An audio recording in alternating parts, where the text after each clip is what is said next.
Madame, quand tu frappes enfant de ta camarade femme, là, ça te donne quoi?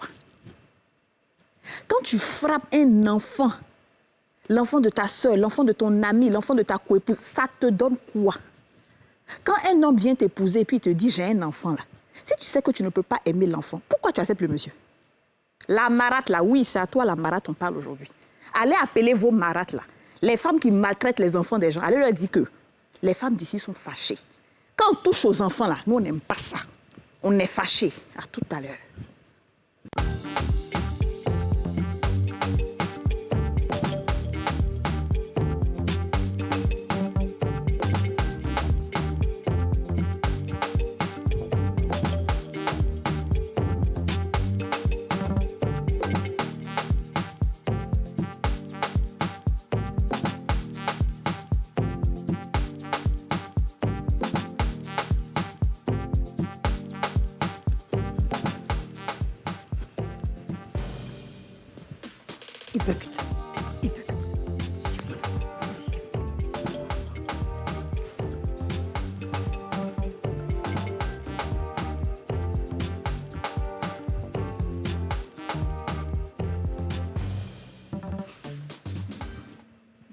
Bonjour à tous et bienvenue dans ce nouveau numéro des femmes d'ici. Aujourd'hui, les femmes d'ici sont fâchées parce qu'elles parlent des marates. Quand on parle des marates, tout ce qui touche aux enfants, ça ne nous plaît pas. Comment ça va les filles? Ça va pas. Comment dans ça peut aller? Je t'ai dit. On va venir parler des enfants, faire souffrir les enfants des gens.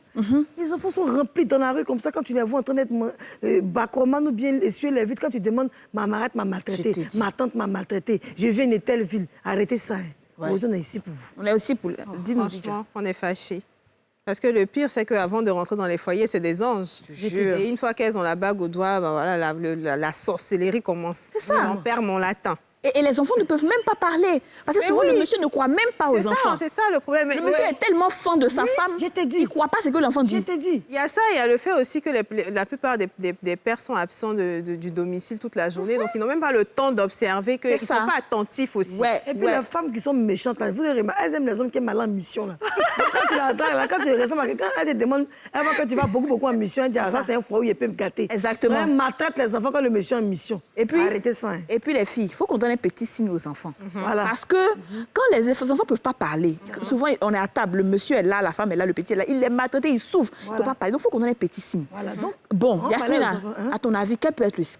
C'est quoi? Je vais parler aux enfants d'abord. D'accord. Les petits-enfants, si tantière est méchante à la maison, et tonton là, et puis on te frappe là, et puis on dit, il ne faut pas dire à maman là. Quand papa vient, il faut faire quoi? Voilà. Quand tu fais Nina avait dit que tu souffres. Voilà. Donc, la méchante femme, il y a un signe habillé ici. Voilà. Donc, le signe que Yasmine vient de donner, c'est le signe, je valide. Vous faites comme ça. Maintenant, si vous savez qu'il est là, il va vous voir, vous ne pouvez pas mettre votre main et tout. Dès que vous le voyez, vous rangez votre main comme ça dans votre... Et puis vous faites ça. Ça veut dire qu'il y a un problème. Voilà. Et vous, les parents, regardez vos enfants. Si un enfant fait ça net, c'est qu'il y a un problème. Fais-nous le signe, s'il te plaît. Les enfants font signe aussi. Le signe des enfants. On met la caméra sur Dija. Alors, il est fait. On n'a pas vu. Est-ce qu'on peut reprendre sur Dija? C'est sérieux, les enfants là. C'est bon, la caméra peut venir sur moi. La caméra peut aller sur Dija. Allez, Dija. Le signe des enfants. Voilà, ça c'est pour les marates. Est-ce que vous, les filles, vous avez été particulièrement... Vous avez été en contact avec des belles-mères comme ça qui ont été méchantes avec vous? Pour moi, personnellement, non. Je n'ai pas eu de problème avec les belles-mères. Mais les histoires autour de nous, oui. Comme partout, c'est partout. Ouais. Si tu es le voisin d'à côté ou bien la tante éloignée, il y a toujours un problème comme ça. Ouais. Il faut qu'on fasse bien la distinction aussi entre les belles mamans et les marates. Si, c'est ça. Déjà, quand on dit que tu es marate, là, c'est que tu es mauvaise. Tu es méchante. C'est ça. C'est pour ça que le titre de l'émission aujourd'hui, c'est marate. On dit marate, là. Oui, c'est la mauvaise, là. Tu sais, quand on était petite, là, on nous racontait dans les histoires les marates. Aujourd'hui, effectivement, marate égale à belle-mère, en réalité. Mais belle-mère, c'est beaucoup plus chic, c'est beaucoup plus doux. Elle est plus douce. Mais marate, là, comme dans les contes, là, c'est la méchante. Donc, le thème d'aujourd'hui, là, c'est pas la belle-mère, c'est la marate. Ah, donc quand quelqu'un dit j'ai une belle-mère, c'est qu'elle est gentille. Mais quand on te nomme marate, là, on sait que tu es méchante. Elle est tantine Anne-Marie, là. Ah, vraiment. Elle est tantine Marguerite, là. Alors, il y a un jeune homme comme ça, un jour, qui m'a écrit. Il dit ses parents n'avaient pas beaucoup de moyens. Donc, on l'a envoyé à Jacquesville chez sa tante, qui avait un peu avec son mari. Bon, quand on dit un peu, là, il faut voir aussi un peu. Mais malheureusement, ils étaient un petit peu gens éloignés de la ville. Donc, ils puisaient l'eau Il y avait l'eau, hein, mais lui, dans son cas, là, lui doit aller puiser, il ne doit pas se laver l'eau du robinet dans la maison. Donc, on emmenait l'enfant loin pour aller puiser. Et puis, un jour, on lui a donné ce qu'on appelle les pousse-pousse, là, pour aller prendre les cocos, les noix de coco pour ramener. Il dit, il a marché des kilomètres dans la chaleur. Il est revenu avec les noix de coco dans la poussette. La femme l'a dit, mais attends, tout ce qu'il y a dedans, là, pourquoi c'est pas rempli? Oh, pour lui, il avait rempli. Il dit, non, tanti, comme c'était trop lourd, donc je voulais ramener. Si tu veux, j'ai réparti. Il dit, non. Faut pas décharger, il faut repartir avec, et puis tu vas les charger pour ajouter dessus pour revenir. Non, il y a des femmes qui sont méchantes. Hein. Oui, Il y a plein d'enfants qu'on voit en train de vendre l'eau. Là, moi, j'ai vu des jeunes filles, des petites filles en train de vendre l'eau. Un jour, son eau est tombée, je partais dans ma voiture, l'eau est versée. Elle pleurait, on dirait. Je dis, mais Seigneur, pourquoi tu pleures comme ça? Je lui ai donné. Elle dit, ils vont me frapper à la maison. La femme de mon papa va me frapper. Je lui ai dit, c'est pas possible. Là, ça fait combien? Elle m'a dit, ça fait 5 000. Je lui ai donné 10 000. Il a dit, bon, tiens, ça, il faut garder. Parce que c'est même pas ce que tu manges à la maison. Non, mais c'est incroyable. Non, mais et on va, dis-moi. Oui, c'est vraiment triste parce qu'on se demande si ces femmes-là n'aspirent pas à avoir des enfants. Et puis, elles ont des enfants. Si elles ont des enfants, on ne comprend pas, en fait. Quelle est l'animosité qui peut t'animer comme ça vis-à-vis d'un Regardez enfant? Cendrillon. Elle a des enfants. elle a des enfants. Oui, mais c'est l'enfant de l'autre, elle n'aime pas. C'est vrai. C'est terrible. On va en parler avec nos invités. Oui, parce qu'il faut qu'on en parle. Il faut des personnes pour nous calmer un peu. C'est Parce que ça. là, c'est trop chaud. On va appeler notre coach Yoma Jean-François, le coach de la maison. Comment vas-tu? Ça va bien, coach. Coach, Oui. salut. Il ne sera pas seul, il sera avec Ngué Semblé, Annie, qui est standardiste et actrice de cinéma. Oh là là, she's beautiful. Salut. Bonjour chérie, comment vas-tu? Ça va? Ça va. Ça va bien, Annie? Très heureuse d'être là. Oui. Je me suis souvent. D'accord. Surtout Yasmina. D'accord. Ah, c'est Et on gentil. nous C'est dit... un honneur. Voilà. Et on dit quoi là là-dessus, nous? On nous critique, non?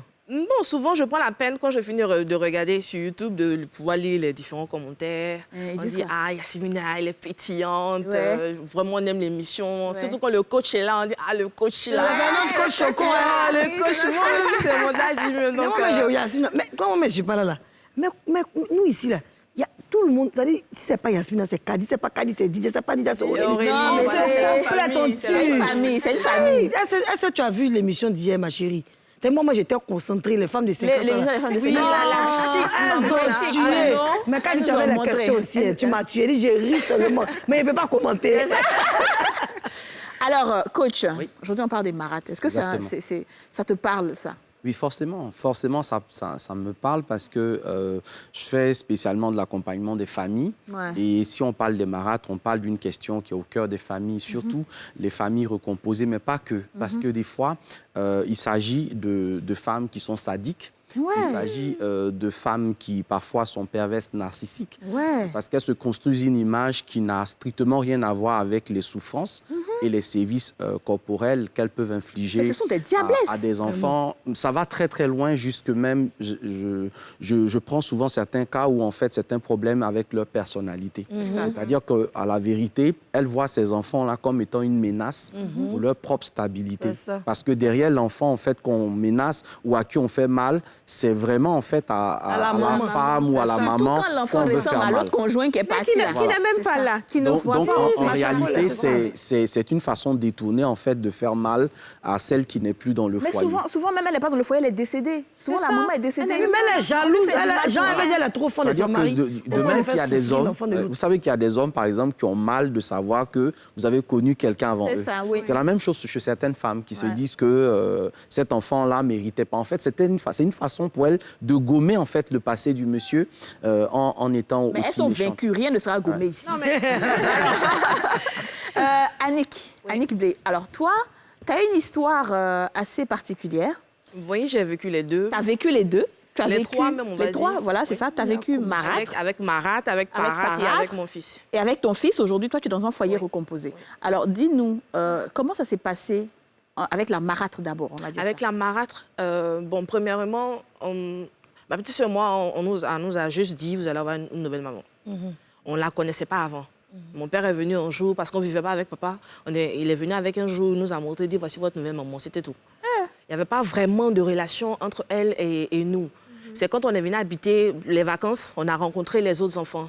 Mais là encore, je n'avais pas précisément de problème spécialement avec elle. J'avais des problèmes plutôt avec ses enfants. Parce qu'à chaque fois que ses enfants faisaient des bêtises, c'est sur moi qu'on mettait. J'étais comme les souffles-douleurs, en fait. Ils faisaient les bêtises et ils partaient rapporter à mon père. Et comme lui, il était strict, c'est moi qui punissais, en fait. Même quand je me tue à lui dire, papa, c'est pas moi, il me dit, mets-toi à genoux, lève tes mains. Et puis, il est assis en face de moi.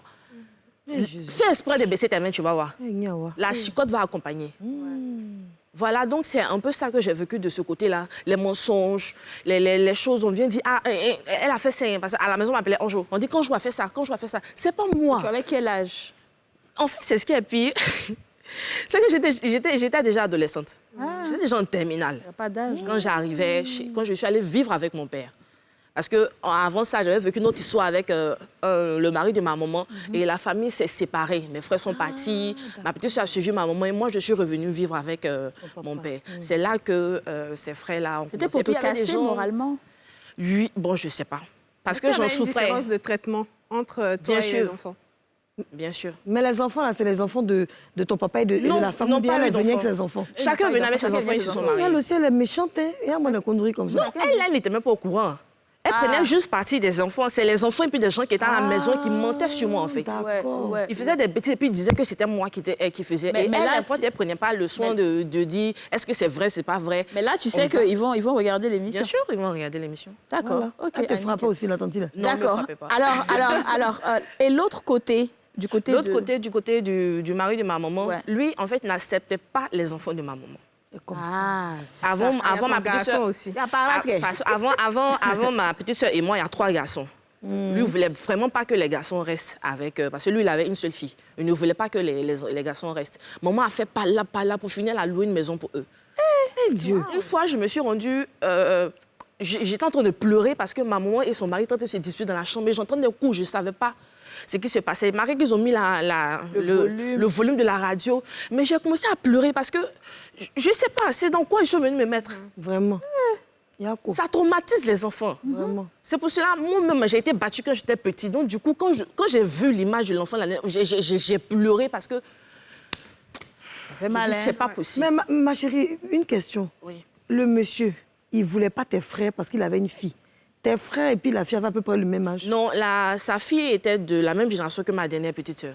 Mais il a un peu plus grand. Ce monsieur-là. Il était un peu plus grand. Jaco. Non, mais on ne peut pas prétendre aimer l'arbre et détester les fruits. C'est ça, je suis d'accord. Si tu prends une femme qui a déjà des enfants, soit tu les prends et tous, mais si c'est vrai que tu ne peux jamais aimer l'enfant des autres autant que tu aimes ton enfant, mais au moins il y a un minimum à faire. Minimum. Et je rappelle que le mot parâtre existe. Donc il y a marâtre et il y a parâtre. Il y a marâtre et parâtre. Est-ce que le comportement des marâtres change en fonction de l'âge des enfants? Ce n'est pas vraiment une question d'âge. À la base, c'est une question de fond.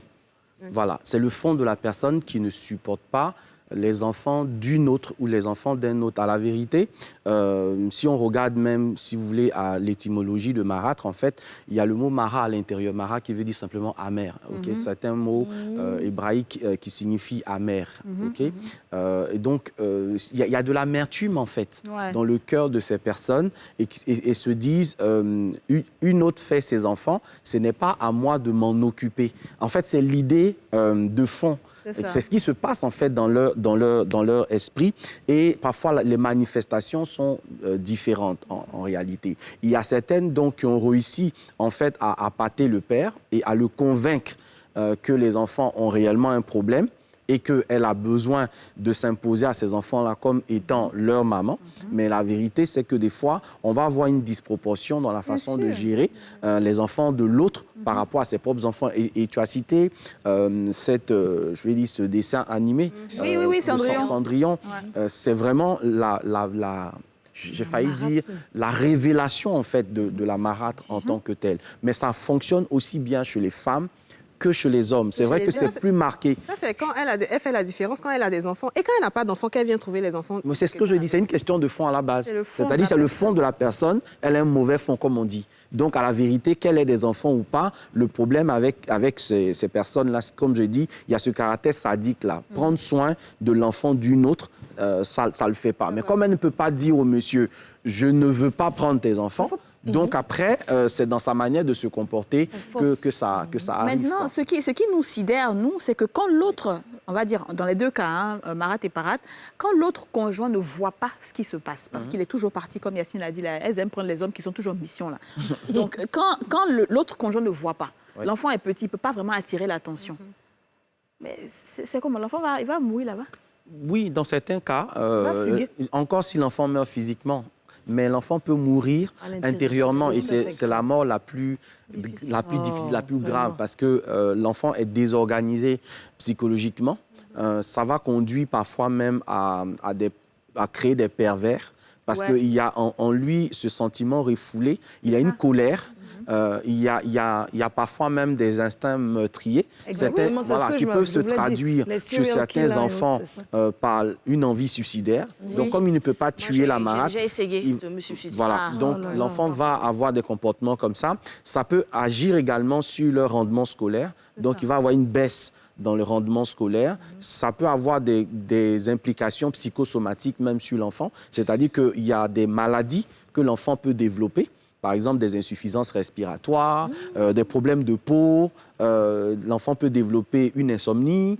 L'enfant peut avoir des crises nocturnes où il peut vomir sur le lit. Il vomit, il fait pipi. Ça peut déclencher ça aussi. Ça peut faire pipi au lit à l'enfant parce qu'il a une peur bleue. Ça peut créer des problèmes d'anorexie chez certains enfants qui font que l'enfant ne veut pas s'alimenter du tout. En fait, c'est autant de signes qui devraient interpeller. L'anorexie, là, c'est quand l'enfant ne mange pas. Hein. Voilà, quand l'enfant se prive. Et je veux vraiment appuyer sur ce que mon daddy a dit. Ouais. Je vais dire ça comme ça. Ouais.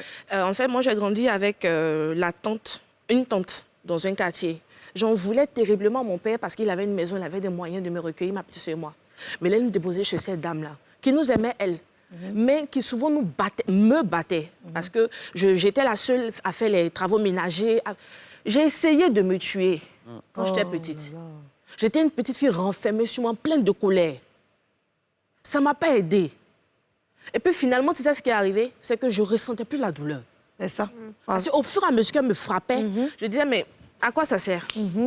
Un jour, mon père est venu, je lui ai demandé, mais papa, est-ce que je suis une esclave? Mon père n'a pas répondu. Il était là en train de lire son journal. Bon, père, son âme, s'il était là peut-être. Parce qu'en fait, quand j'ai grandi, que je suis venue, et je lui ai demandé, mais papa, est-ce que tu te rappelles de ce qui s'est passé au quartier là-bas? J'étais la seule. Après, on vient dire, non, même quand les autres faisaient les... En fait, je sais pas si c'était... J'étais un souffre-douleur. Les autres faisaient les choses, mais c'est moi qu'on punissait. J'ai demandé, mais qu'est-ce que j'ai fait? Est-ce que c'est ma vie qui était là? Est-ce que... Vraiment, c'était difficile. Et j'ai essayé. J'étais encore petite. J'ai essayé. Un jour même, j'étais nu-pied. Je suis allée au bord de la route. J'attendais qu'une voiture arrive, me jeter devant. Oh, Seigneur. Ce jour-là, par la grâce de Dieu, il n'y a pas eu de voiture. J'ai dit, bon, comme il n'y a pas de voiture, nous on était dans un quartier entre Yopougon et à Tekoubé. Et je suis allée au bord de l'eau à Tekoubé. J'avais la lagune pas loin. J'ai dit, je vais aller me jeter. Est-ce qu'on pourra avoir un Kleenex pour... J'ai dit, je vais aller me jeter dans l'eau, je vais mourir. Parce que je souffrais. Je ne savais pas. Ma mère était quelque part, mon père était quelque part. Il avait des moyens, il avait une maison. Mais moi, je souffrais ailleurs. Mais est-ce que vous lui avez demandé pourquoi est-ce qu'il vous a éloigné? J'étais qu'une enfant. Ouais. C'est après que j'ai compris l'objet de la séparation entre mon père et ma mère, quand j'ai grandi, après, et puis il m'a expliqué que voici ce qui a fait que ta maman et moi n'est pas restés ensemble. Parce que pendant ce temps-là, j'avais toujours l'intime conviction que mes parents allaient se remettre ensemble. Ouais. Le jour où mon père mariait, cette dame-là, nous, on n'a pas été informés. Ah, c'est des années après, après ce que j'ai vécu un peu plus petite. On n'a pas été associés en tant qu'enfants à cette nouvelle ville. On ne nous a pas préparés à nous dire que vous allez avoir une nouvelle maman, vous allez avoir des nouveaux frères et sœurs. Non. Même lorsque maman devait se marier, elle nous a dit, parce qu'elle avait déjà compris la première erreur qu'elle avait faite avec l'autre monsieur, qu'elle a rencontré un nouveau monsieur, elle nous a fait asseoir, elle nous a dit, mes enfants, vous allez avoir un nouveau papa. Respectez-le, aimez-le, vous allez avoir d'autres frères et sœurs. Mais l'autre côté, ce n'a pas été le cas. Donc, ce qui fait que jusqu'aujourd'hui, je vois mes frères par alliance, je veux dire, mais il n'y a pas de relation. Donc, tu penses que ça aurait été mieux qu'on vous informe justement, en bonne et due forme? Comme je l'ai fait pour mon fils. On vous prépare. Comme je l'ai fait pour mon fils. Quand je vais me remettre avec un homme, je lui ai dit, tu auras un nouveau papa. Avant même que de le faire rencontrer physiquement, il parlait avec le petit au téléphone. C'est ça. Il m'a demandé, est-ce qu'il frappe les gens? Il dit, non, il ne frappe pas les gens, il est gentil. Et puis imagine, tu auras 4 cadeaux à Noël. C'est-à-dire, moi, je vais te donner un cadeau, ton nouveau papa va te donner un cadeau, ton papa qui est quelque part derrière lui va t'envoyer un cadeau. Si se marie, ta femme, tu auras 4 cadeaux à Noël. Imagine. Est-ce que tes amis qui ont leur papa et puis leur maman ensemble, est-ce qu'ils auront 4 cadeaux? Non. Toi, tu as plus de chance. Oh là là, quel moment. C'est comme ça que l'enfant a accepté ce nouveau papa-là. Et à chaque fois que je l'appelle, il me dit, non, je vais parler à papa M, je vais parler à papa tant. j'ai pu créer cette préparation psychologique à l'enfant avant même qu'il se rencontre physiquement. Pour que l'enfant puisse l'aimer, l'accepter en tant que son nouveau père. Mais nous, on n'a pas eu cette chance-là. On n'a pas eu ça. Coach Seni, c'est fort, hein? Oui, c'est absolument cela, quoi. C'est-à-dire que des fois, on explique certains process, on explique comment les choses devraient se passer, mais quand on a des témoignages comme ça vient coller vraiment à cette réalité. Et vous imaginez que devant de telles situations, en fait, la réalité, c'est qu'il n'y a pas eu de bonne préparation. Et très souvent, pourquoi? Parce que certains hommes ou certaines femmes dissocient leur vie amoureuse de leur vie familiale. C'est ça. Et c'est une erreur qu'il ne faut pas commettre. Et coach, on va en parler tout à l'heure après la pub. On va parler de comment préparer les enfants. Exactement. Vous ne partez pas. On revient tout juste après la pub. Et n'oubliez pas le signe des enfants.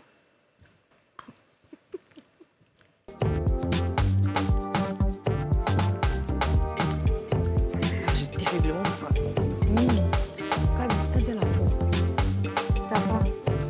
Allez, consoler. De retour sur le plateau des femmes d'ici, où vous le savez, on parle de sujets de femmes pour des femmes avec des femmes, enfin, pas toujours avec des femmes, le tout dans une atmosphère des plus conviviales. Alors, aujourd'hui, on parle des marâtres, donc aujourd'hui, on est un peu fâchés, oui. Vous n'avez pas l'habitude de nous voir fâchés, mais c'est comme ça. Il y a des sujets là qui nous mettent en boule. Et nous sommes avec Jean-François Yomon, qui est coach matrimonial, et Nguessan Blé-Annick, standardiste et actrice de cinéma, et qui a vécu avec une marâtre. La première partie de cette émission était très, très, très émouvant. Vraiment, on a presque coulé des larmes avec ton histoire. Merci d'avoir accepté de partager ça avec nous parce que c'est pas facile quand tu as des frères et sœurs. Quand tu as des frères et sœurs qui vont regarder l'émission, qui vont se dire parce que on peut avoir du mal à avoir des invités pour partager ce genre d'expérience parce que ça touche à la famille. Et on sait que tout ce qui touche à la famille en Afrique, c'est sacré, on n'en parle pas. Nous tous, hein, ici, moi, j'ai des personnes très, très proches qui ont été dans des familles difficiles, mais je ne peux pas me permettre d'en parler comme ça. Et donc, on salue vraiment ton courage. Merci d'avoir été avec nous. Et Jean-François, tu vas nous dire comment est-ce qu'on prépare réellement des enfants pour ne pas que ce genre de choses arrivent? OK, déjà, il y a deux types en général de familles recomposées, parce qu'on est dans un système de famille recomposée. On parle de famille recomposée simple lorsque c'est un seul des partenaires qui vient dans le couple avec son enfant. Donc, en général, il n'y a pas réellement de problème quand c'est l'enfant de la femme qui arrive. En général, il n'y a pas de problème quand c'est l'enfant de la femme. Pourquoi? Parce qu'en réalité, quand l'homme il a accepté la femme, il a accepté en général avec son enfant. Mais ce qui me semble, dans certains cas, en fait, généralement, de façon générale, dès que l'homme il est OK avec une femme, après c'est facile d'accepter les enfants de la femme. Mais le schéma, ils sont peureux. On a l'impression qu'ils ont peur même. Il y a des gens qui ont peur. Ils ont peur même de la femme. Donc, ils sont obligés d'accepter l'enfant et puis après, ils font des bêtises. En tout cas, peu importe la raison, on va dire que ça demeure plus facile. Mais le schéma le plus complexe, c'est lorsque l'homme vient en fait dans la relation avec son enfant. Donc, très souvent, la femme qui accepte l'homme n'a pas toujours accepté l'enfant parce qu'elle ne voit pas que l'enfant, elle voit aussi l'ex de cet homme-là. Donc, c'est ce qui crée la difficulté. Alors, pour éviter ça, en général, ce qu'on recommande aux parents, c'est de préparer, comme tu as dit, les enfants. Mais comment on les prépare? Eh bien, en général, ne présentez presque jamais un nouvel homme à votre enfant dans l'année de votre séparation avec votre ex. Je répète, si vous êtes séparés aujourd'hui, je ne sais pas trop, on est le 40e, je ne suis pas très très fort dans les dates, mais peu importe, si vous êtes séparés en novembre, attendez au moins 1 an. Pourquoi? Eh bien parce que la séparation, vous la vivez, c'est difficile déjà pour vous, mais vous devez savoir que c'est encore plus difficile pour votre enfant, surtout quand cet enfant n'a pas encore 10 ans. La séparation est extrêmement douloureuse parce que tous les enfants du monde ont besoin de leurs 2 parents pour bien grandir. Donc non seulement c'est difficile pour vous, mais c'est difficile pour l'enfant. Donc vous n'arriverez pas à aider efficacement l'enfant à faire face à cette crise qui survient, non pas de son fait, mais pour les raisons qui dépendent de vous deux. Donc si vous prenez suffisamment de temps avant de rentrer dans une nouvelle relation, ça vous permet vous-même de vous reconstruire et de rebâtir une bonne relation avec votre enfant avant de vous projeter dans une nouvelle relation. D'accord. Donc ça, c'est vraiment la première préparation à faire. Okay. Ne tombez pas tout de suite. Et puis la deuxième chose que ça évite, c'est que vous ne savez pas exactement comment la nouvelle relation va se passer. C'est ça. Si vous introduisez tout de suite vos enfants dans vos relations et que ça se passe mal, vous réalisez que vous êtes en train d'exposer les enfants à l'idée que ça ne marche pas en fait dans la vie familiale. Donc l'idée d'être un enfant qui, plus tard, quand il grandit, ne soit pas stable aussi dans ses relations se construit là. Donc, prenez le temps d'être sûr d'abord de votre affaire. Quand vous êtes sûr que c'est bon entre vous, à ce moment-là, vous n'allez même pas commencer à les connecter physiquement. Aujourd'hui, on a la possibilité d'avoir un téléphone. Il faut commencer d'abord, un peu comme l'a fait notre invité, c'est de le faire progressivement, OK? Progressivement et permettre aux enfants de savoir le bon timing. C'est eux qui vont vous dire le bon timing. Est-ce qu'ils sont prêts à voir le monsieur ou à voir la femme? Est-ce qu'ils veulent voir le monsieur ou est-ce qu'ils veulent voir la femme? Il ne faut pas, en général, leur imposer quelqu'un. Non, mais sauf qu'en Afrique, ici, les enfants n'ont pas vraiment leur mot à dire. C'est les problèmes des parents. Moi, c'est malheureusement. moi qui ai rencontré ma femme, c'est moi qui je l'envoie quand je veux à la maison. Vous n'avez pas votre mot à dire. Malheureusement, Didier, c'est ce qui explique que beaucoup d'Africains aujourd'hui ont des problèmes mentaux, ont des problèmes psychologiques, ont des désastres intérieurs parce qu'on se dit, oh, on est en Afrique, ça c'est des histoires de blancs. Mais le cerveau, il est le même partout. Donc on crée des frustrations, on blesse des personnes et après ce sont des enfants blessés qui deviennent des adultes. Des adultes et ils reproduisent les bêtises. Mais il y a quand même deux cas. Il y a le cas de la femme qui est avec l'homme et qui sait que l'homme a un enfant. Mais du fait que l'enfant soit très proche, quand c'est une fille surtout, de son papa, elle a l'impression qu'il y a une concurrence entre la fille et elle. Bêtement comme ça, c'est des femmes qui sont comme ça. Elles se disent que la petite l'aime concurrence, son papa l'aime trop, pourquoi il l'appelle, pourquoi elle se couche à côté de son papa tout le temps. Or, on sait que les filles, c'est leur papa en général. Deuxièmement, il y a aussi les hommes. Quand la femme sait que l'homme ne peut pas accepter l'enfant, elle force quand même. Parce qu'elle se dit que financièrement, le gars peut l'aider. Ah, il faut faire doucement. C'est lui qui a payé ton école. Il faut savoir lui parler. C'est lui qui a payé maison. Donc, nous-mêmes aussi, là, on se conditionne aussi en tant que grande personne et on met les enfants dans nos bêtises. Exactement. Et c'est ça qui est difficile, en fait. Si tu permets, je veux ajouter quelque chose. C'est que souvent, il y a l'influence des autres membres de la famille. Les enfants, ils sont là. Les enfants en eux-mêmes, en fait, moi, je veux dire que les enfants, ils n'ont pas de problème avec un conjoint, avec un nouveau papa ou une nouvelle maman qui viennent. Généralement, ils n'ont pas de problème avec. C'est ceux qui sont à côté qui vont leur dire, elle va venir, elle va t'arracher ton papa. Elle va venir là, elle va venir te maltraiter sans même...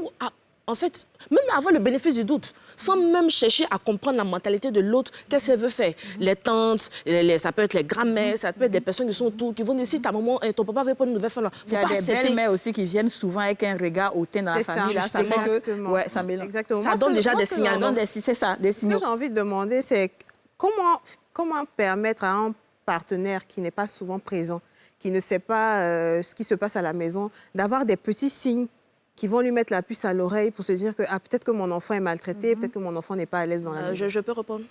Oui, bien sûr. Sortez avec l'enfant du cadre familial.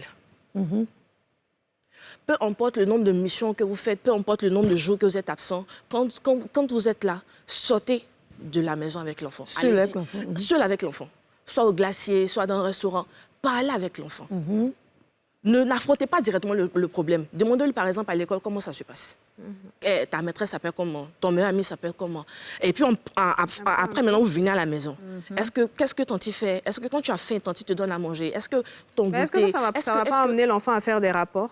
Mais c'est mieux qu'il me fasse des rapports. C'est mieux qu'il me fasse des rapports comme ça. Dès maintenant, on trouve une solution au problème que de laisser. C'est ça. Et le coach, qu'est-ce que tu dirais? Oui, je dirais, c'est très bien cette technique-là, sauf que quand l'enfant est déjà apeuré, quand l'enfant a déjà reçu des menaces, c'est pas tellement évident si la qualité des rapports entre le parent biologique et son enfant n'est pas bien établie. Donc moi, en plus de ce que notre invité est en train de dire, c'est que vous puissiez développer vous-même une très bonne relation avec votre enfant et que vous compreniez que ce n'est pas l'enfant qui a... Enfin, il n'a strictement rien à voir spécialement avec la nouvelle famille que vous bâtissez.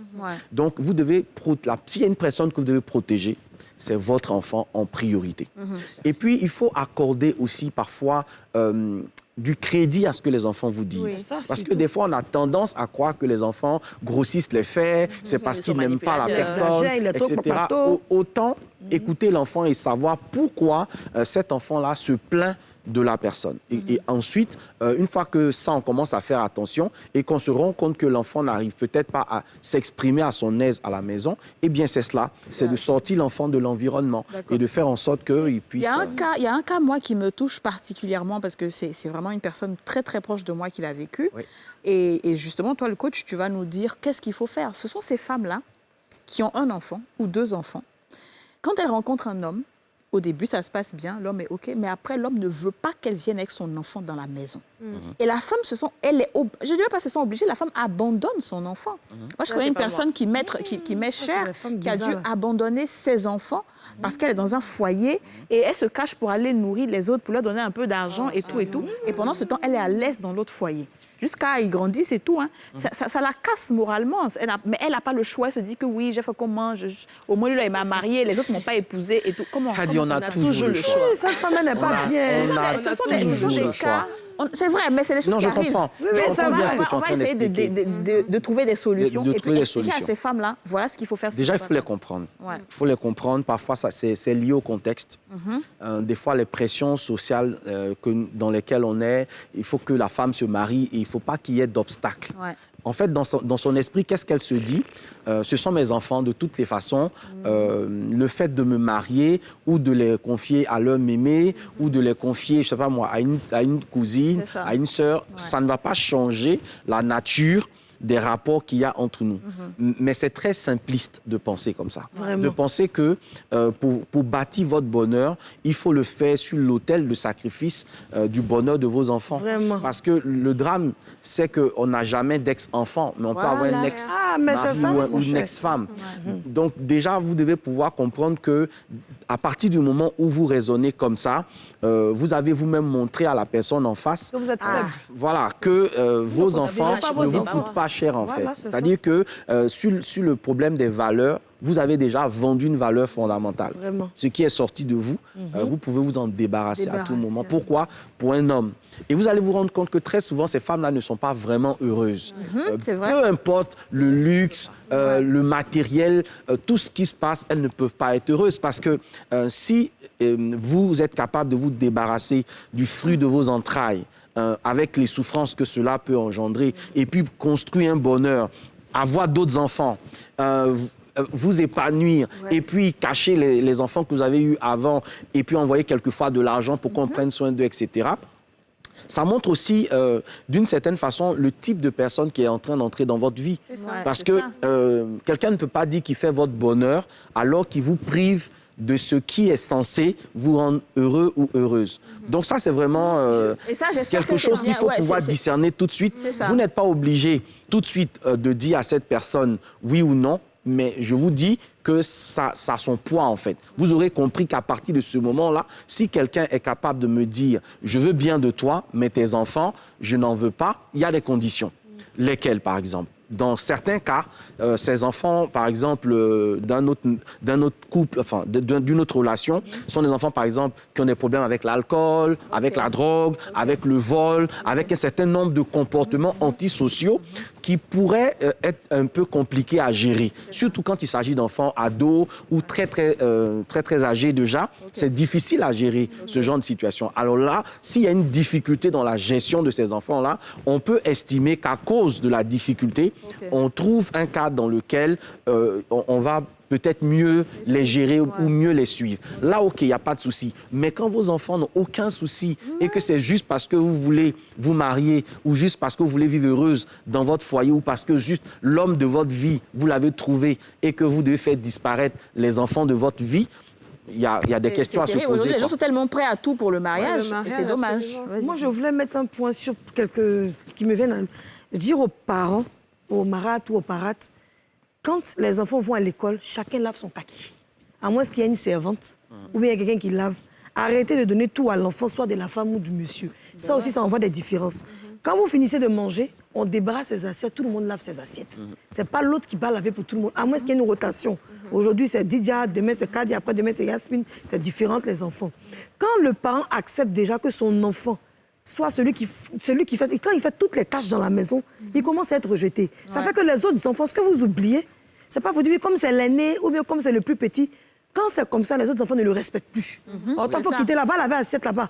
Toi, quitte là-bas, faire ceci. C'est comme ça que les enfants, entre eux, ils se maltraitent déjà. Déjà que la situation est assez difficile. On va rester toujours dans le cadre De marâtre. de marâtre, de parâtre, de couple, en tout cas de famille recomposée.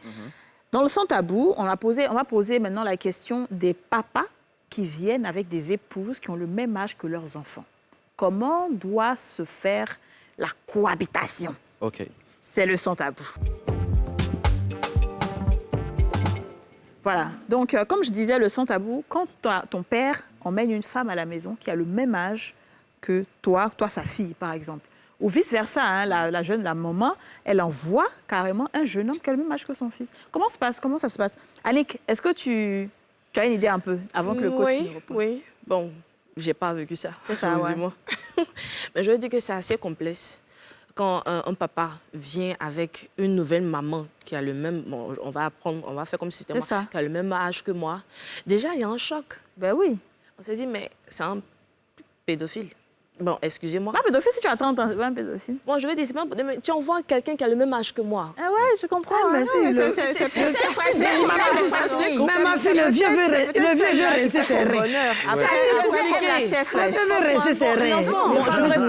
J'aurais pas d'autre choix que d'accepter cette maman et essayer, tant bien que mal, d'être son amie, pas être sa fille. Parce que je ne peux pas être sa fille, c'est bizarre. C'est bizarre, en tout cas, c'est bizarre. C'est bizarre.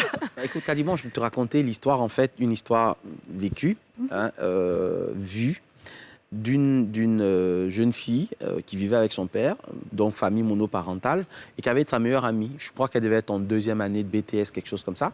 Et puis, sa meilleure amie venait visiter sa copine, elle faisait des pyjamas parties, des choses comme ça. Et puis, le papa a commencé à s'amouracher de cette amie-là. Elle avait autour de 21 ans, 22 ans à peu près. Et il est tombé amoureux de cette jeune fille-là. Et elle, c'était son véritable premier amour. C'est-à-dire le papa de sa copine. Elle, c'était son premier amour, son premier love. Mais c'était tellement... C'est-à-dire qu'ils se sont cachés pendant longtemps. Donc, quand elle dit à sa copine, « Ah, mon copain m'appelle », la copine parlait de son... Oui. Jusqu'à ce qu'un jour, la vérité éclate et que la copine estime que sa camarade, qui est la fille du monsieur, ne la comprend pas. Donc, elle a chassé sa copine de la maison. Et elle a vécu avec le monsieur. L'amour, les choses de l'amour. Non, le papa est méchant. Et je vais dire que ce sont les choses de l'amour. C'est-à-dire que... C'est ça. Avant que tu continues, moi, j'ai une histoire sur ça. J'avoue. Quand j'étais à l'internat, j'étais au lycée, en première, je pense, j'étais draguée par le père de ma camarade. Voilà. Tu vois? Et ça faisait que, bon, après, moi, c'était pas mon gars, mais quand il envoie les choses à sa fille, il m'envoie aussi les biscuits, les cornflakes. C'est la vente sur la dot alors. C'est la vente sur la dot. Mais en fait, non. Ma camarade, elle s'est rendue compte de ça. Elle est venue carrément me garer. Exactement. Elle dit, mais toi, son père était divorcé et tout. Elle dit, même s'il est divorcé, comment? Non, c'est pas possible. Toi, ma camarade, tu es malade. Voilà. Donc alors, comment régler ce genre de situation, même si elles ne sont pas copines, hein, ouais, c'est mais ça. il se pose premièrement ce qu'on appelle le problème, le conflit générationnel. Tu vois? Donc, à partir du moment où mon père, il a le droit, c'est-à-dire des fois, les enfants eux-mêmes, ils savent ce qu'est un droit ou pas pour leurs parents. Donc, à partir du moment où le père se retrouve dans une relation avec une partenaire du même âge que ses enfants, je pense que déjà lui-même, c'est de comprendre la nature de la relation. Ah, en tout cas. En tant que parent, tu dois toi-même comprendre la nature de la relation et savoir que ça ne sera pas une relation simple. Ah. Et comme tu sais que ce n'est pas une relation qui va être simple, il va falloir que tu te prépares toi-même, premièrement, par rapport à comment tu affiches cette relation, comment tu présentes cette relation. Il ne faut jamais vraiment que ce soit une relation banale, hein, du genre un coup d'un soir. Ce n'est pas la peine, parce que ça ne va pas du tout passer. Il faut que tu sois sûr que ce soit une relation qui va aller sur le long terme. Ça, c'est du côté du père. Maintenant, du côté de la petite fille, maman, on va dire ça comme voilà, ça, la petite maman, hein. c'est elle aussi d'avoir beaucoup de sagesse et d'intelligence. Mais toi, quand ils sont âge, là, elle est venue se chercher. C'est une petite fille quand même. Elle est venue se chercher. Dès lors que vous êtes engagé à entrer dans une relation amoureuse, là, vous n'êtes plus un enfant. Hein. Clairement. Ça, donc, clairement, il faut qu'on se dise la vérité. C'est-à-dire, si tu sais que tu as encore un enfant, voilà, quand tu as encore un enfant, tu ne fais pas les choses. Tu joues dans les boîtes. Non, tu ne fais pas foyer même. Ça, voilà. Quand tu es enfant, tu joues dans les boîtes. Donc, ça, c'est vraiment... Je dis que... des gens, c'est que tu as adulte. Voilà. Donc là, c'est vraiment entre les deux que ça se joue. Ouais. Il faut qu'il réussisse à expliquer le fonctionnement de ses enfants. En général, ça veut dire que ce sont des enfants qui sont adultes. Ah ben oui. C'est à toi d'expliquer le fonctionnement de tes enfants à celle qui entre. Mais la fille qui est là et qui voit sa belle-mère qui a le même âge qu'elle, c'est quoi? Est-ce que ce sera de l'amitié? Est-ce que ce sera de la distance? Ça va dépendre de comment sa belle-mère va créer le lien. C'est pour ça que je dis, quand ce sont des enfants, c'est à toi de faire en sorte que ces enfants-là, à la limite, la belle-mère qui arrive, entre dans leur cœur. Mais quand ils sont déjà grands, ce sont les enfants qui doivent entrer dans le cœur de la belle-mère. C'est-à-dire, elle doit pouvoir les accepter comme étant les enfants de son mari et pas comme étant ses promotionnels. Mais, ça, c'est très important dans ton esprit. Et en faisant ça, qu'est-ce que ça va faire? Ça va créer, parce qu'en général, vous ne pouvez pas être ami avec les enfants de votre mari. Ça, si vous allez sur ce plan-là, ça ne marchera pas. Mais il faut qu'ils respectent la place que vous avez dans la vie de leur papa. Et que vous aussi, vous compreniez qu'à partir du moment où ce sont des enfants adultes, vous ne pouvez pas venir leur imposer un certain nombre de choses, ça ne passera pas. Donc, il y a un équilibre à trouver. Et ça, le rôle du papa est extrêmement délicat et important. C'est à lui de jouer vraiment ce rôle de médiateur-là. Alors, je vais essayer d'écouter l'avis des autres. Hein. Dis-nous, Yasmina. Mais le papa lui-même, là, c'est dans comment lui va aller prendre une fille qui a le même âge que toi. Non, ça arrive. Non, je viens. J'ai 18 ans. Ou bien j'ai 20 ans. Tu vas prendre une fille qui a 20 ans comme moi. Mais quand tu l'envoies, elle devient quoi? J'ai déjà l'appelé maman, quoi. C'est vrai, le vieux. Il veut rincer un peu ses reins, il veut retrouver un peu sa jeunesse. Mais moi, en tant que sa fille, là, comment moi je perçois mon papa? Mon papa qui est la figure paternelle que j'ai, mon papa que je vois. Parce que ton papa, là, c'est comme ton Dieu sur terre. Hein. C'est un peu comme la maman. Ton papa que tu mets en haut, ton papa dont tu es fier de parler de ton papa partout. Mais ton papa va chez quelqu'un qui a le même âge que toi. C'est difficile. Donc moi, je sais que, parce que moi, au fond de moi, j'ai 20 ans comme je sais que tu es 20 ans ou 21, peu importe. Je sais que tu es venu te chercher. Parce que tu ne peux jamais, même mon vieux papa qui est là. Parce qu'ensemble, nous, on aime les jeunes gars dehors. Non, tu es venu te chercher moi. Et comment moi, je peux t'appeler maman? Parce qu'il y a des papas qui sont méchants, qui exigent à ce que tu les appelles belle-mère. Mais lui-même, il est en train de créer des problèmes dans la vie de sa fille. Parce que demain, quand moi, je vais aller marier ton ami, ou même ton ami, parce qu'en général, les amis des papas, là, ils sont méchants. Eux, ils sont toujours là à vouloir faire du mal aux enfants des autres, vouloir sortir avec l'enfant des autres. Quand demain, on va me draguer dehors, tu vas trouver que je suis impolie et que je suis méchante. Et parlons de ça, le danger. Les papas n'aiment pas ça, mais c'est eux qui envoient toutes des conneries comme ça. Le danger avec ça, c'est qu'il y a des papas, quand ils envoient des filles, et ça, c'est un cas vraiment qu'on connaît, hein, on a connu ce cas-là. Le papa, il a envoyé une fille à la maison qui avait le même âge que ses enfants. Mais la fille est tombée amoureuse du fils. Elle a loupé. Et puis voilà, c'est quoi? Mais en fait, ce que je dis, moi, je ne suis pas totalement d'accord avec l'avis de Yasmine parce que ton papa a le droit de refaire sa vie. Peu importe avec l'âge de la personne avec qui il refait sa vie, il a le droit. Quand il l'emmène à la maison, comme le coach a dit, c'est comment on introduit la personne auprès des enfants qui sont déjà des adultes, qui ont parfois une vie amoureuse, eux aussi, derrière. Comment elle rentre dans la maison? Quel est le lien? Comment elle se présente à vous? Comment elle vous parle? Comment elle vous traite? C'est ça qui va faire la différence. Si elle vient dans la maison, qu'elle a le même âge que moi, qu'elle me parle avec respect, elle me parle avec considération, elle ne va pas me dire « lève-toi, va faire ci, va faire ça ». Quand elle a envie de me demander quelque chose, il y a « s'il te plaît » qui accompagne. Je vais lui renvoyer le même respect. Et on va vivre dans une parfaite ambiance en fait à la maison. Nelson Mandela, s'il vous plaît. Mais moi, me connaissant, quand tu vas venir vouloir te genrer sur moi, là, je vais te montrer ta vraie place. C'est ça le problème. C'est que tu dis, c'est chic, hein. Mais la fille qui a 18, 20 ans, là, comme toi, là, c'est quel foyer elle va venir te faire. Et puis pourquoi elle va te... Et puis ton papa... Comme le coach a dit quelque chose. Le père, c'est vrai, c'est que tu dis, c'est je vais terminer. Un père ne va pas s'amouracher. Un père ne va pas s'amouracher d'une écervelée de quelqu'un qui n'est pas capable de rentrer dans un foyer. Avant que le père ramène une femme à la maison. On dit l'amour en bête, pourquoi? Arnold Schwarzenegger, calme-toi. C'est Nelson Mandela contre Arnold Schwarzenegger. Ça ne peut pas le rendre bête jusqu'à ce point-là. Il sait qu'il a des enfants qui sont des adultes. Il ne peut pas ramener une petite fille qui ne sait même pas se tenir, qui ne sait pas parler aux gens. Non, il va ramener quelqu'un qui a quand même des manières. Quand toi-même tu vas la voir, malgré que vous avez le même âge, tu vas avoir une certaine maturité en elle. Voilà ce qui Mais ton papa lui-même, là, il est tellement... Ton papa lui-même, là, il est tellement pris par l'amour de sa petite go. Elle a les formes, elle est bien, tout est bien sur elle, là. Elle n'est pas pour les pieds, tu vois, non. Il est tellement pris par ça que lui-même va te dire, va laver les habits de la fille, ou bien ta belle-mère t'a envoyé, il va faire ci. Il va faire ça ce soir. Mais ça, il peut pas. Non, il peut pas. Mon papa qui sait que moi, j'ai 30 ans ici à la maison. Tu as vu comment il a fait de ça. Ah, donc tu me rejoins. Ah, pire. Alors, on a assisté au match Arnold Schwarzenegger contre Nelson. Et franchement, il y a match, c'est difficile. Je vais laisser coach Yoman et Annick parler. Dis-nous, coach Yoman. Yasmine, ce que je veux te dire, c'est que, tu vois, c'est clair que si celle qui entre dans la vie de ce monsieur et donc dans la vie de ses enfants a un tel comportement, c'est elle qui, par sa façon de se comporter, montre en fait comment les enfants aussi devraient se comporter envers elle. Et même si ils étaient moins âgés, quand tu rentres dans la vie d'un homme et que tu ne respectes pas en réalité ce que tu as trouvé. Ce que tu as trouvé, c'est quoi? C'est le système qui est là. Ce sont les enfants qui sont là. Peut-être que tu aurais voulu des enfants plus grands, plus beaux, plus extraordinaires, mais c'est ce que tu as trouvé. OK? Donc, tu composes avec. Et moi, je pense que l'amour que tu as pour ton homme devait se reconvertir dans l'amour que tu as pour les enfants. Qui est très rare. Dis-nous, Annick, c'est vraiment quelque chose de quand même important. D'accord. Moi, je dis que si les enfants sont déjà adultes, si ils ont déjà le même âge, moi, je dirais que c'est mieux de séparer. C'est mieux de laisser, c'est-à-dire les enfants, dans une autre maison. Voilà. Prends un appartement pour eux. Les moyens ne C'est pas forcément parce qu'ils vivent avec leurs parents.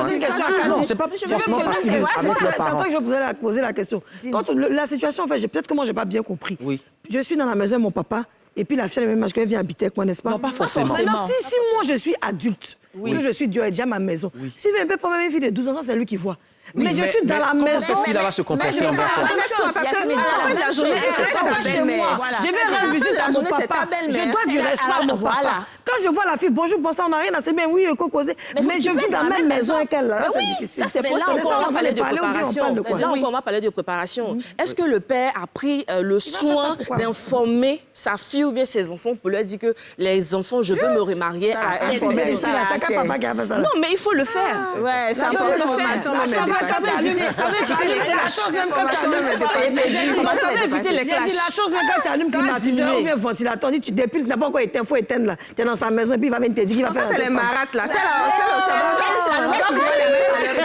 On peut y arriver. Moi, je dis qu'on peut y arriver. C'est une préparation en amont. Mais moi, je suis totalement d'accord avec le groupe de Nelson Mandela qui dit effectivement que tout est une question de... Quand tu viens, comment on aborde le truc, il faut se respecter. Parce que, qu'on le veuille ou pas, on est des êtres humains. Quand tu as du respect en face, tu donnes un peu de respect quand même. Tu vois? Donc, si la personne ne vient pas avec un nez... Souvent même, l'enfant même est mal élevé. Mais la marade, quand elle arrive, la belle-mère, quand elle arrive là, l'enfant rentre dans les rangs. À cause du management qu'elle fait. Oui, ça, c'est vrai. Si l'enfant est moins âgé. Mais ça fait honte. En tout cas, pour les papas, c'est ça. Et puis, on dit mon papa à la maison, c'est voici la femme de mon papa. On se dit la vérité. On veut faire chic, mais ça fait honte. Non, ça fait pas honte particulièrement. Je connais un couple comme ça. Un monsieur il est veuf. Lui, il n'est pas... Il est veuf, c'est pas exprès, hein, mais il est très bien conservé. Et sa femme... Son fils est plus âgé que sa femme qu'il a en prix en ce moment. Mais la dame, c'est une jeune fille, elle est posée, elle est mature, elle est en forme comme Yasmine. Donc ça fait qu'on a l'impression qu'elle est âgée, mais elle n'est pas âgée. Et puis, elle s'entend avec les enfants. Oui, et ils vivent bien. Là, ils ont fait... Oui, ils sont dans la même sûr. Ils ont fait le mariage même du fils qui est le plus grand là même et tout ça. C'est que le papa, il a les moyens, il est gentil. Non, ça veut dire qu'il a respecté ses enfants. Il a respecté ses enfants. C'est la base. Bon, allez, ça suffit. On doit partir à la pub. Cette émission-là, c'est toujours difficile de la faire. À tout à l'heure.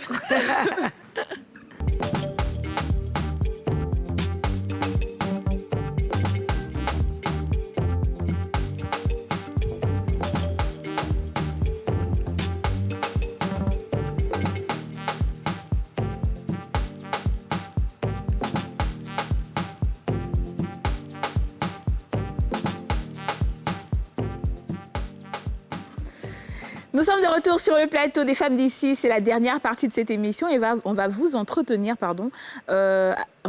sur cette chronique libre de Yasmine. Yasmine, tu vas nous parler de ce qui s'est passé sur Internet parce qu'aujourd'hui on parle des marates et toujours dans la continuité du thème, il y a une marate là.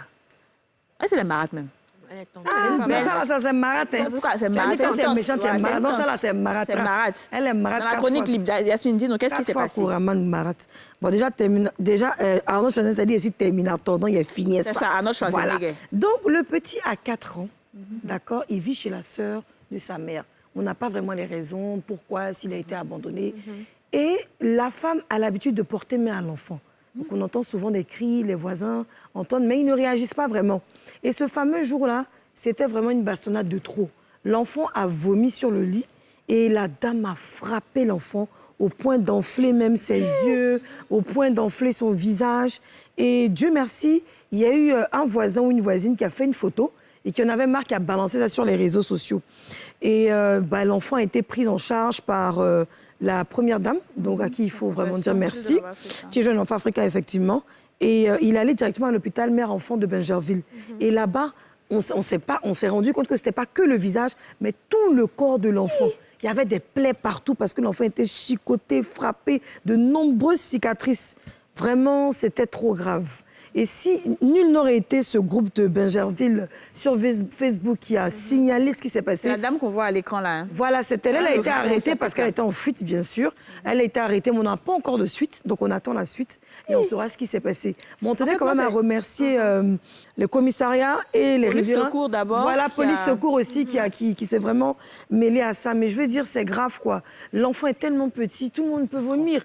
Le palu peut te faire... Puis ça peut être une indigestion. Elle n'a même pas cherché à savoir. C'est elle-même là. Elle a mal préparé, elle ne s'est pas préparée. Un riz bizarre, l'enfant a mangé et puis il a eu mal au ventre. Et tu vas encore frapper l'enfant. Ouais, j'ai vu la photo. C'est méchant, j'ai vu la photo sur Internet. Un bébé comme ça, un ange de Dieu. Oui, suite à cela, j'avais fait une publication dans un groupe Facebook des femmes. Et puis il y a des femmes qui sont venues. J'ai dit, aucune irritation de la part d'un enfant ne mérite de la part d'un parent de battre un enfant. C'est pas possible. On peut frapper un enfant, on peut le corriger, mais pas le battre jusqu'à... Mais l'enfant, on dirait que la dame s'est rabaissée au niveau de l'enfant, elle a pris des gants et puis elle a boxé, en fait. C'est vrai. Parce que là, tout est tumifié, c'est enflé. C'est vrai. Mais il y a certains moments qui sont venus dire, mais les enfants, c'est à cause de vous comme ça, là, les enfants de maintenant, les yeux impolis. Ils disent, non, on peut corriger un enfant. Bien sûr. On peut frapper un enfant, le fesser, mais pas le battre jusqu'à avoir des blessures sur le corps. Moi, je suis contre la violence aujourd'hui, demain et éternellement, quoi. C'est ça. Non, c'est pas possible. Moi, je l'ai dit ici plusieurs fois. C'est pas possible. Dis-nous, coach, qu'est-ce que tu penses de ça? En général, ce genre de violence-là, ça cache toujours une frustration. Ah, c'est ça, oui, c'est ça. Il ne faut pas qu'on passe par 4000 chemins. Souvent, les femmes qui ont des problèmes à l'intérieur d'elles. Mais peut-être elle a besoin de son gars. Voilà, l'enfant en face a un pitching ball sur lequel on va faire passer sa colère. En tout cas, il faut faire très attention, je l'ai dit quand on parlait des violences conjugales. Quand vous êtes en colère, il faut éviter de faire quoi que ce soit. Ouais. Que ce soit de parler ou d'agir. Parce que celui qui est en colère, il a les mêmes propriétés psychologiques que quelqu'un qui est ivre. Vous imaginez? Donc, tout ce que vous faites est disproportionné à la vérité. Si un enfant fait quelque chose que vous n'êtes pas content, parlez-lui. Et après, cherchez à comprendre, en fait, les raisons profondes. C'est parce qu'en général, on n'a pas suffisamment de patience. Un enfant, on lui parle. Il faut de la patience. Il faut de la construction. Des fois, il faut se rendre compte il faut essayer de et puis d'équilibrer parce que les trucs, ce que l'enfant a fait. Exactement. Le mal d'abord qu'il a fait. Qu'est-ce qu'il a fait même? Moi, je veux dire, en fait, normalement, il y a beaucoup de malades ici dehors. Il y a beaucoup d'hommes et de femmes qui eux-mêmes, ils vivent un mal-être. Qui transpose sur les enfants. C'est ça. Quelqu'un qui va battre un enfant comme ça, c'est qu'elle-même à l'intérieur, elle a un vrai problème de gestion de colère et puis elle a un grave problème de complexe d'infériorité. Avant de te mettre en couple avec quelqu'un ou avant de pouvoir même dire que tu es responsable d'un enfant, toi-même cherche à guérir. Aujourd'hui, on a des psychologues, aujourd'hui, on a des coachs. Il y a des exercices pour ça. Le coach est là pour vous dire. Il y a des choses qu'il faut faire pour toi-même guérir, avoir un self-control avant de pouvoir... Exactement. C'est ce que les anglophones appellent anger management, c'est-à-dire la gestion de la colère. C'est un vrai problème. Tu vas te rendre compte qu'elle a accepté de prendre cet enfant-là contre cœur. Elle a peut-être voulu le faire pour faire plaisir, mais qu'elle n'a pas accepté vraiment vraiment le fait de prendre cet enfant avec elle. Et dans ce genre de contexte, tout ce que l'enfant peut dire ou faire, ça va vous énerver. Parce qu'à la vérité, vous avez l'impression que c'est une charge, en fait, que cet enfant représente. Et par derrière, toutes les actions que l'enfant va poser vont susciter de votre part, en fait, une réaction. Moi, j'ai ma Si vous n'avez nounou, pas la possibilité de garder les enfants des gens, laissez-les. C'est ça. J'ai ma nounou qui était tout le temps triste. Et chaque fois, je lui demandais c'est quoi le problème, elle me disait, puisqu'elle elle travaille chez moi, qu'elle a son enfant, qu'elle est chez sa tante, mais chaque fois qu'elle appelle l'enfant, il pleure et tout. Donc, un jour, elle est descendue un week-end et elle est partie voir l'enfant, là, il s'est agrippé. Il avait des teignes partout. C'est lui qui lavait tous les assiettes. Il avait 10 ans, un garçon. On le battait. Quand elle est venue, elle m'a dit ça. J'ai dit, mais l'enfant a fait quoi là-bas? Non, c'est ma tante. J'ai dit, c'est ta tante et puis après. Tu n'as pas autre parent. Non, ils sont loin. Je dis, tiens, va prendre ton enfant là, envoie-le, même si c'est au village et qu'il est mieux traité, c'est mieux qu'il soit à Abidjan ici et puis il est battu. J'espère vraiment que cette femme-là... J'espère que ce sera une nouvelle pensionnaire de la MACA. Mais en plus de ça, j'espère qu'elle va bénéficier d'un suivi psychologique. C'est ça. Parce que c'est très grave. C'est très grave. Elle aurait pu battre l'enfant là à mort. Jusqu'à le tuer. Oui, il n'a que une 4 hémorragie ans. interne. Ce n'est qu'un enfant. Quelle est la colère qui va faire que tu vas battre un enfant jusqu'à ce point? Moi, Je veux dire quelque chose. Certains moments qui sont venus réagir sur mon poste ont dit que, mais hey, est-ce que vous connaissez même, il y a des enfants qui sont impolis, il y a des enfants qui sont des sorciers. On répond pas à ce genre. C'est l'amour qui fait tout. L'amour répond à tout. Si tu n'es pas capable d'aimer un enfant, si tu n'es pas capable d'éduquer un enfant sans violence, s'il te plaît, ne sois pas parent. C'est ça, c'est exactement ça. Va faire un stage, sois nounou d'abord avant de venir faire un enfant. Comme ça, tu comprendras qu'est-ce qui se passe. Si tu es un homme aussi, va être bénévole dans un orphelinat, dans une pouponnière. Va apprendre, va passer des journées avec des enfants pour voir comment ces enfants-là fonctionnent, pour voir comment, quand j'aurai mes enfants, ou bien même, prends un neveu chez toi, prends une nièce chez toi. Commence à t'habituer à ça d'abord avant même que tes propres enfants n'arrivent. Comme ça, tu sauras à quel degré de tempérance tu es. Et je pense que ce que les gens doivent savoir, c'est que les enfants, là, ce sont des anges. Ce sont des personnes qui sont liées à Dieu. Et généralement, quand on fait ça, vous allez remarquer que toutes les personnes qui maltraitent ou qui battent des enfants, dans le noir, là, il y aura la lumière sur eux. Ça dit qu'un jour, on va vous attraper. Et c'est ce qui s'est passé pour le cas de l'enfant. Donc, vous qui êtes à la maison en train de frapper vos enfants et puis vous pensez qu'on ne vous voit pas. Et puis c'est légitime. Quand ils vont mettre la lumière sur eux, là, quand ils vont mettre la lumière sur vous, quand ils vont mettre la lumière sur vous, là, ça va faire honte. On dit ce que tu ne peux pas faire, ce que tu ne peux pas assumer sous la lumière, il ne faut pas faire ça dans le noir. En réalité, il faut savoir que tout le monde peut faire des enfants, mais tout le monde n'est pas appelé à être parent. C'est ça. Donc, des fois, remarquez en fait comment vous vous sentez quand vous êtes en face d'un enfant, de l'enfant d'un autre. Parce que la disposition à être parent, ça vient du cœur. OK? La disposition à faire des enfants, ça vient du sexe. Ben ouais, tout le monde fait l'amour. Donc, tout le monde peut faire l'amour et faire des enfants, mais être parent, c'est un attachement du cœur. Ce qui veut dire que vous pouvez ne même pas avoir fait d'enfants biologiques, mais pouvoir être un parent. Vous pouvez éduquer des enfants, les élever à des personnes qui adoptent des enfants et qui vivent très bien avec eux. Donc, en fait, la parentalité, c'est une prédisposition. Mais si vous ne l'avez pas, vous pouvez apprendre. Comme disait Annick, ça s'apprend. Mais à des moments, vous pouvez vous rendre compte que vous n'êtes pas fait pour ça. Oui, si, je le dis. Vous n'êtes pas fait pour ça. Vous n'êtes ni maternelle, ni paternelle, vous laissez tomber. Ce que Kadi dit, ce que Kadi dit est tellement vrai. Les enfants sont des anges. Tu vas faire du mal à un enfant, tout sera exposé. Et on est dans le cas des marates. En général, les enfants, même que tu maltraites le plus, c'est eux qui réussissent. Ben oui, c'est ça. Et puis tes enfants que tu câlines ou mettre en haut aussi ta tête là. C'est eux-mêmes des fois qui deviennent des X ou des Y et puis qui perdent. Parce que moi, j'ai plein d'histoires où le gars dit, de toute façon, mon oncle me faisait laver sa voiture. Je lavais les trucs de sa femme. Je vais au marché, elle va m'envoyer 10 fois. Pourtant, ses enfants sont assis, ils foutent rien. Même souvent, du fait que peut-être tu sois plus intelligente à l'école, ça pose déjà un problème. Elle est fâchée parce qu'elle sait que tu vas réussir plus que ses enfants. Tu deviens son ennemi dans la maison. C'est des petites causes, mais vraiment bêtes. Des concurrences à 2 balles qui vont rendre tes enfants à 2 balles. Et le karma de ça, là. Ça développe une résilience. C'est vrai, mais en même temps, la rue, là, c'est pas mauvais. En même temps, Yasmine, ce que je veux dire, c'est qu'il ne faut pas qu'on se cache derrière ce genre de pensée pour permettre aux gens de faire ce genre de choses. Non, je vais dire que... Non, mais certaines personnes se disent, de toutes les façons, c'est pour ton bien. J'entends certaines personnes dire ça. C'est-à-dire qu'elles se comportent méchamment. C'est parce que ça n'a rien à voir avec le fait de forger quelqu'un. Vous comprenez ce que je veux dire? Je veux dire que moi, j'ai aucun problème à vouloir, par exemple, des fois que mes enfants marchent pour aller à l'école. Ben oui, ça c'est normal. Problème avec ça. Vous comprenez? C'est pas ça fait souffrir un enfant. C'est lui apprendre la vie, par exemple. J'ai aucun problème parfois à lui dire, OK, t'as pas bien géré ton argent de poche, Donc, tu vas attendre jusqu'à ce que Punir la l'enfant. période... Oui, ça, c'est c'est pas la une punition en bonne tant que chose. telle. Pour moi, c'est de l'éducation. C'est apprendre la gestion de son cerveau. Mais quand tu prives l'enfant du strict nécessaire, du minimum même, quand tu vas battre un enfant, lui donner des coups de pied, le brimer à tel point que l'enfant, en fait, finit enfant qui par ne ne se même lave plus pas, savoir. Vous savez, ça le rend Qui idiot. mange un bout de pain Si vous punissez un enfant et que la punition n'est pas proportionnelle à sa faute, vous le rendez idiot. Ou rebelle. Donc, au fur et à mesure, en fait, vous croyez que vous êtes en train de le forger, mais vous le rendez plus idiot. Et vous allez vous rendre compte que les enfants sur lesquels vous criez à tout bout de champ, ils paniquent. C'est ça, c'est vrai. Il ne sait plus quoi faire finalement. Parce que ce genre de parents-là, ils vont te dire tout ce que tu ne dois pas faire, mais ils ne te diront jamais ce que tu dois faire. Et au final, l'enfant grandit et il ne sait rien faire. Pour revenir à mon histoire, par exemple, moi, je disais la dernière fois à des personnes que apprenez à connaître vos enfants. Apprenez à les connaître. Vous savez que l'enfant, il aime manger tel ou tel ou dessin animé ou ce qu'il... En fait, ce à quoi il a attaché, c'est avec ça que vous le punissez. Mais oui, c'est comme ça. Moi, par exemple, j'ai été battue, mais ça n'a pas changé mon histoire. Rien. Au contraire, je faisais plus encore ce qu'on me disait Bien de faire. sûr. Et puis, au final, la douleur, ça ne me disait plus rien. ça, tu te en fait, ça veut revoltes, dire en que moi, dans mon ADN, là, frapper, là, ce n'est pas la solution pour moi. C'est ça. Mais en fait, ce qui est pire, c'est que certains parents disent, ils pensent que c'est légitime ce qu'ils font. Ils pensent que c'est ce qu'on doit faire.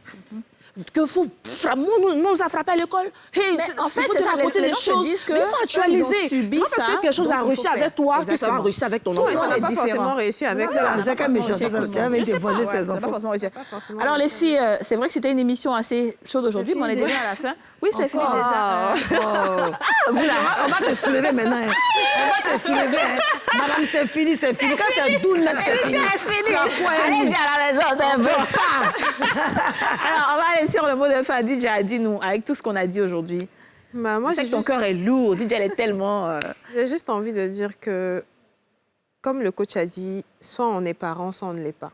Et si vous ne l'êtes pas, il n'y a pas de honte à avoir. Ouais. Voilà, il y a des gens qui assument le fait de ne pas vouloir d'enfants parce qu'ils ne sauront pas s'en occuper. Ils ne peuvent même pas prendre soin d'eux-mêmes. Comment ils vont faire pour prendre soin d'un enfant? Ils ne pourront pas l'accompagner, l'éduquer, tout ça. Donc, si vous ne pouvez pas, ne le soyez pas. Tout simplement, faites attention, protégez-vous. Et puis voilà, vous n'aurez pas d'enfant à gérer, vous n'aurez pas de colère à faire passer sur quelqu'un. Top. Et quant aux belles-mères, mariage là, c'est doux. Mais quand tu viens trouver un enfant de quelqu'un, il faut gérer avec aussi. Top.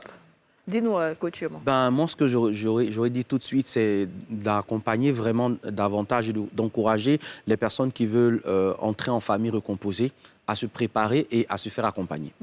Ce n'est vraiment pas quelque chose de simple, ce n'est pas quelque chose de facile. La famille elle-même, depuis plus d'une trentaine d'années, connaît beaucoup de mutations et la famille est désorganisée depuis une trentaine d'années. C'est la raison pour laquelle on fait beaucoup d'accompagnement en parentalité. Donc, si vous pensez que c'est difficile pour vous, ce qui va commencer là en ce moment, approchez des spécialistes qui vont vous accompagner. Ça coûte presque rien en fait. Hein. Un accompagnement, je donne un truc banal, et qui va permettre en fait à une famille de se remettre ensemble et de trouver les mécanismes de son bon fonctionnement, c'est maximum 5-10 séances.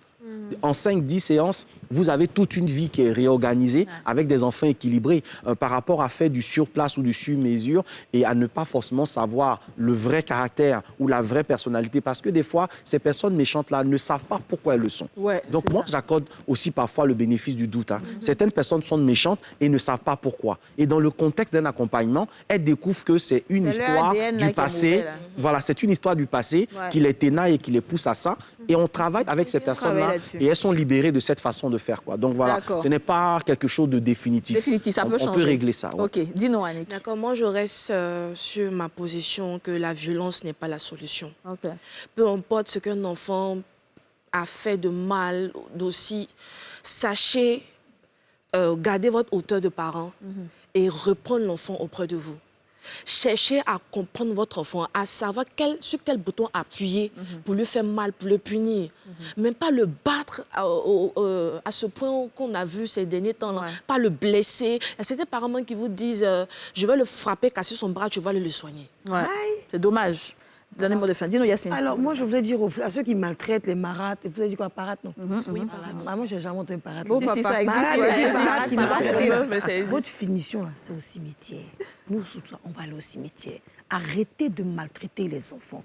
Parce que demain, là, quand vous allez mourir, là, tout ce que vous avez accumulé dans cet enfant ou ce que vous avez maltraité, là, c'est lui qui va rendre service à vos enfants que vous avez laissés sur la terre. Vous n'avez pas le monopole du destin des autres. Donc arrêtez d'être méchants inutilement. Ça ne va rien vous faire. Vous allez vieillir dans la maladie, peut-être c'est l'enfant qui va vous soigner demain. Vous allez vieillir, vous allez avoir des problèmes, peut-être même votre enfant va aller voler, votre enfant va aller se droguer. C'est celui que vous avez maltraité là, qui va devenir quelqu'un qui va dire arrêtez. Parce que vous êtes en train de... Quand vous faites ça là, vous empêchez, c'est-à-dire vous enlevez la barque à la réussite de vos enfants là. Vous mettez dans votre poche et puis vous donnez à celui que vous maltraitez. Voilà. Voilà, et ça c'est sur ça justement que je vais conclure. Je suis tout à fait d'accord avec Yasmine, ce qu'elle a dit. Il y a le karma qui existe. Quand vous faites quelque chose, sachez que vous allez payer. Que ce soit vous, que ce soit vos enfants, que ce soit vos générations, mais vous allez payer. Ne pensez pas qu'on peut faire un geste impunément comme ça, surtout à une créature de Dieu qui n'a pas demandé à venir au monde, qui est innocente et tout. Non, il ne faut pas penser ça. C'est pas comme si c'est une personne de votre hauteur. C'est pas comme si c'est une personne qui peut vous comprendre. Mais une personne sur qui vous vous acharnez, vous allez payer. Et ça, là, il n'y a rien à dire. Donc, mettez ça dans votre tête. Chaque fois que vous serez en train de poser un acte comme ça sur un enfant, dites-vous que les femmes d'ici sont en train de me dire que j'ai payé, j'ai payé. Donc, vous allez arrêter. Et n'oubliez pas les enfants.